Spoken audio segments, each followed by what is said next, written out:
আমরা যদি হোয়াটসঅ্যাপে কাউকে কল দিতে চাই তাহলে কিন্তু নাম্বার সেভ না করে কল দেওয়া যায় না। এটা একটি বিরাট ঝামেলার ব্যাপার।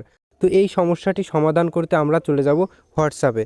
হোয়াটসঅ্যাপে আসার পর এখানে দেখুন প্লাস যে আইকনটি রয়েছে, জাস্ট আমরা প্লাস আইকনে ক্লিক করব। প্লাস আইকনে ক্লিক করার পর এরপরে নিচে যে কন্ট্যাক্ট নাম্বার শো হবে, এখান থেকে দেখুন ইউজে লেখাটি রয়েছে, নিচে লেখা থাকবে মেসেজ ইউর সেলফ, এরপরে ইউ ব্র্যাকেট লেখা রয়েছে, জাস্ট আমরা এখানে ক্লিক করে দেব।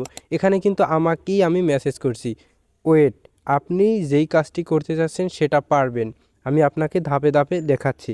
তো এখানে জাস্ট আপনি যার নাম্বারে আসলে আপনি সেভ করা ছাড়াই কল দিতে চাচ্ছেন বা এসএমএস করতে চাচ্ছেন কিংবা ভিডিও কল দিতে চাচ্ছেন, সব কিছু কিন্তু করতে পারবেন।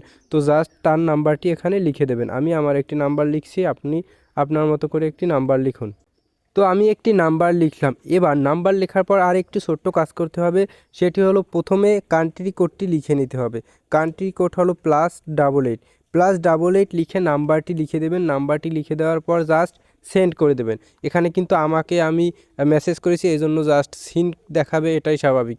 এরপরে আমরা যেটি করব, আমরা সেন্ড করার পরে জাস্ট নাম্বারের উপরে একটি ক্লিক করে দেব। নাম্বারের উপর ক্লিক করার পর কিন্তু আপনার কাছে এমন ইন্টারফেস হবে, এখান থেকে জাস্ট এই যে দেখুন এসএমএস লেখা রয়েছে, জাস্ট আমরা প্রথমটি এসএমএসে ক্লিক করে দেবো। এসএমএসে ক্লিক করার পর কিন্তু এখানে আপনি এসএমএস করতে পারবেন। দেখুন আমি হাই লিখে জাস্ট সেন্ড করে দিলাম।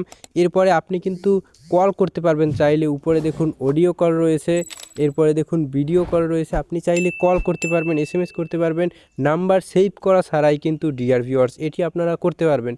তো আজকের ভিডিও ভালো লাগলে অবশ্যই লাইক, কমেন্ট, শেয়ার এবং চ্যানেলটিকে সাবস্ক্রাইব করে সাথে থাকবেন। দেখা হবে পরবর্তী কোনো ভিডিওতে। আসসালামু আলাইকুম।